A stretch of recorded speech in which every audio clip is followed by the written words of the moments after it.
چرا باید خودت اولویت خودت باشی؟ شاید فکر کنن مغروری، خودخواهی، از خود راضی، همه اینا ذهنیت بقیه راجع به توه و به نظر من درست یا غلط اهمیتی نداره، بریزش دور. مهم اینه خودت راجع به خودت چی فکر میکنی. ممکنه تو هر کسی هر چیزی میگه انجام بدی، خب، و همه رو از خودت خوشنود و راضی نگه داری که نمیشه هیچ وقت، ولی میگیم تو همه رو هم خوشنود نگه داشتی از خودت. اما آخر شب به کارای چک لیستت که نگاه میکنی میبینی حتی 2 تاشو نتونستی انجام بدی. آیا اون موقع حس رضایت درونی داری؟ آیا خودت با خودت حال میکنی؟ از خودت خوشت میاد؟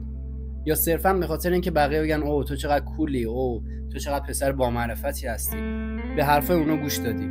چیزی که واقعا تو زندگی اون پیش میاد اینی که 99% که نه، 100% افراد حال خوبی ندارن وقتی چک لیست خودشون تیک نخوره. تا وقتی تو عاشق خودت نباشی و خودتو دوست نداشته باشی نمیتونی کسی دیگه رو دوست داشته باشی و بهش عشق بورزی. اون فقط یه وابستگی و یه حس نیاز به طرف مقابله و بهت قول میدم برای اون فرد هم خوشایند نخواهد. تو باید خودتو دوست داشته باشی و به خودت بیشتر از همه افراد دور و برت اهمیت بدی و وقتی این عشق رو درون خودت به خودت داشته باشی و حالت با خودت خوب باشه، مطمئن باش میتونی حال بقیه رو هم تا حدی که بتونی خوب کنی، تا حدی که در زمانت باشه و شرایطش رو داشته باشی. مثلا فرض کن برای فردا یه چک لیستی آماده کردی که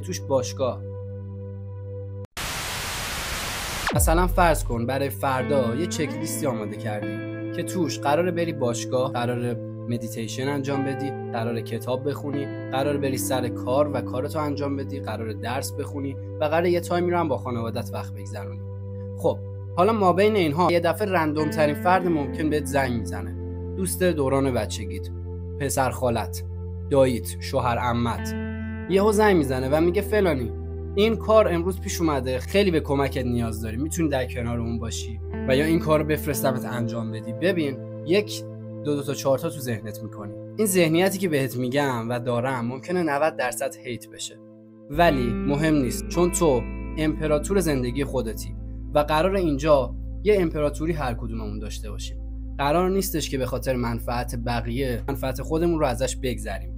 ببین تا یه حدی باهات موافقم که باید فداکاری داشته باشیم، ایثار داشته باشیم، لطف کنیم. آره تا یه حدی باهات موافقم. کی این وقتی که تو کار اساسی که باید انجام بدی رو انجام دادی و حالا میتونی با یکم انعطاف توی برنامه به بقیه هم خیر برسونی. اما وقتی میبینی کاری میکنی برای کسی و قدرش رو نمیدونه، یا کاری انجام میدی و کل روتین خودت به فنا میره، اون حس بد مطمئنم خودت رو نابود میکنه و هر چقدرم که کار خوبی کرده باشی برای بقیه، اونا توی خوشحالی خواهند بود و تو توی ناراحتی و اینکه یه روزمو کامل از دست دادم.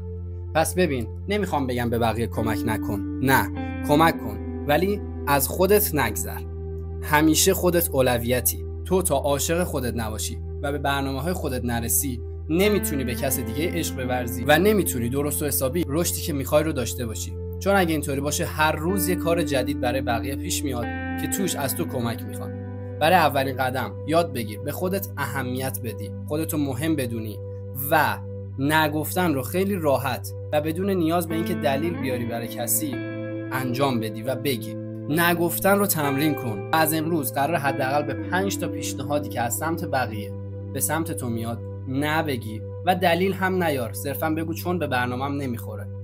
همینقدر. این کار خیلی ظالمانه، خیلی بدجنسانه است، ولی توی امپراتوری من و توی ذهنیت من حتی اگه غلط باشه این اولین قدمه. چون اگه تو برای خودت وقت نذاری هیچ وقت نمیتونی امپراتوری بسازی.